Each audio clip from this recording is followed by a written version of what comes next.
तर मुख्यमंत्री माझी लाडकी बहीण योजनेच्या पात्र महिलांसाठी जुलै हप्त्याच्या वितरणासंदर्भात आजच्या घडीची आणि आत्ताच्या घडीची काय नवीन अपडेट आहे। उदाहरणार्थ जुलैचा हप्ता हा कधीपर्यंत येण्याची शक्यता आहे, कोण महिला या हप्त्यासाठी पात्र असतील आणि ज्या महिलांना जूनचा हप्ता मिळाला नाही अशा महिलांनी नेमकं काय करायला पाहिजे या संदर्भातली माहिती आपण समोरच्या अगदी थोड्याशा व्हिडिओमध्ये पाहणार आहोत। त्यापूर्वी तुम्ही जर नवीन असाल तर नक्कीच आपल्या व्हिडिओला लाईक करून चॅनलला सबस्क्राईब करा। नमस्कार, मी भाऊसाहेब घोडे स्वागत करतो तुमचं लाडकी बहीण योजनेच्या एका नवीन व्हिडिओमध्ये। आणि लाडक्यात्यांनो, जसं की तुम्हाला माहितच आहे, जूनचा हप्ता आता वितरण कंप्लीट झालेला आहे। जवळपास 80-90% महिलांना हप्ता हा मिळालेला आहे। पण ज्या महिलांना हप्ता मिळाला नाही त्यांनी काय करायला पाहिजे, तर सर्वप्रथम त्यांनी आपलं बँकेचं स्टेटस हे चेक करायला पाहिजे। आपलं आधार लिंक आहे का हे सुद्धा चेक करणं गरजेचं आहे। आणि नेहमी तुम्ही बँका बदलवणं हे सुद्धा व्यवस्थित नाही। एक वेळ ज्या बँकेत तुमचा आधार लिंक असेल,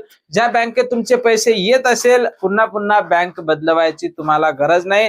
त्याचसोबत तुमच्या कुटुंबात जर कोणी सरकारी कर्मचारी लागला असेल तरी सुद्धा तुम्हाला लाडकी बहीण योजनेचा हप्ता हा बंद होऊ शकतो। आणि तुमचं वयोमर्यादा ही दिवसेंदिवस वाढतच राहत असते। ज्या महिलांनी 64 वर्षाच्या 63 वर्षाच्या असताना जर अर्ज भरला असेल तर आता त्यांचं वय निश्चितच 65 वर्षाचं झालं असेल, तर अशा महिलांना लाडकी बहीण योजनेतून ऑटोमॅटिक वगळल्या जात आहे। निकषाची तपासणी ही रोजच्या रोज सुरू आहे, ही गोष्ट लाडक्या बहिणींनी लक्षात घेतली पाहिजे। आणि ज्या महिलांनी केवायसी केलीच नव्हती किंवा केवायसी चुकीची झाली होती तर अशा महिलांनी सध्या तरी वाट पाहण्या व्यतिरिक्त दुसरं कुठलंही काम तुम्हाला करायचं नाही, कारण महिला बाल कल्याण विभागात जाऊन सुद्धा तुमच्या समस्या ह्या सुटताना दिसत नाही। त्यामुळे केवायसी लवकरच सुरू करावी अशी विनंती आपण आपल्या व्हिडिओच्या मार्फत करतच आहोत। आणि तुम्ही सुद्धा आपल्या व्हिडिओच्या कमेंट बॉक्समध्ये नक्कीच राज्य सरकारला या संदर्भात विनंती करायची आहे की लवकरात लवकर केवायसी ही सुरू करायला पाहिजे। आता समोरचा जो येणारा हप्ता आहे तो कुणाला मिळणार तर पाहून घ्या। ज्या महिलांना जूनचा हप्ता मिळाला असेल अशा सर्वच महिला आता समोरच्या हप्त्यासाठी पात्र असणार आहेत। त्यासोबत लाडक्यात्यांनो, आपल्याला निकष लावून दिले होते त्या सर्व निकषात जर तुम्ही बसत असाल तर निश्चितच तुम्हाला समोरचा हप्ता हा मिळणार आहे। तुमची वयोमर्यादा 21 ते 65 वयोगटाच्या आतमधली असली पाहिजे। त्यानंतर तुमचं वय 65 वर्षापेक्षा कमी असलं पाहिजे आणि तुमच्या कुटुंबात 2 पेक्षा जास्त महिलांनी या योजनेचा लाभ घेतलेला नसला पाहिजे। तुम्हाला राज्य शासनाची असो किंवा केंद्र शासनाची असो कुठलीही योजना 1500 रुपयांपेक्षा जास्त रुपयाची जर मिळत असेल, कुठलीही स्कॉलरशिप मिळत असेल तर निश्चितच तुम्हाला या योजनेतून वगळण्यात येणार आहे। आणि सर्वात महत्वाचा मुद्दा म्हणजे तुमचं उत्पन्न हे दरवर्षीप्रमाणे असलं पाहिजे। तुमचं उत्पन्न हे वाढलेलं नसलं पाहिजे।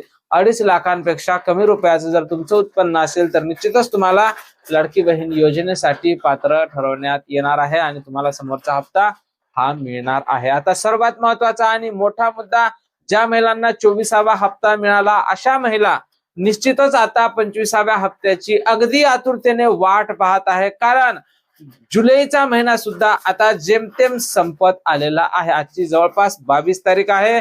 त्यामुळे लाडक्या बहिणी निश्चितच आता 25व्या हप्त्याची म्हणजे जुलैच्या हप्त्याची वाट पाहत आहे। जुलैचा हप्ता सुद्धा विलंब होईल का असे प्रश्न लाडक्या बहिणी विचारत आहे। आणि जर 25वा हप्ता सुद्धा ऑगस्ट महिन्याच्या 20-25 तारखेपर्यंत जात असेल तर निश्चितच या हप्त्याला विलंब होईल। पण अशी शक्यता वर्तवल्या जात आहे की महाराष्ट्रातील सर्वात मोठा सण आषाढी एकादशीच्या निमित्ताने, म्हणजेच त्या दिवसावर नाही पण तिथून 2-4 दिवसाच्या जवळपास तुम्हाला या हप्ते वितरणासंदर्भात काही ना काही खुशखबर मिळण्याची शक्यता आहे। या हप्त्याच्या वितरणावर आम्ही बारीक लक्ष ठेवून आहोत। जशी काही या हप्ते वितरणासंदर्भात नवीन माहिती, नवीन अपडेट आपल्याकडे उपलब्ध होईल, नेहमीप्रमाणे सर्वप्रथम तुम्हाला आपला व्हिडिओ पाहायला मिळत असतो। त्यामुळे तुम्ही जर नवीन असाल तर नक्कीच आपल्या व्हिडिओला लाईक करून चॅनलला सबस्क्राईब करा। भेटूया पुढच्या एका नवीन व्हिडिओमध्ये महत्त्वपूर्ण माहिती सोबत। जय महाराष्ट्र।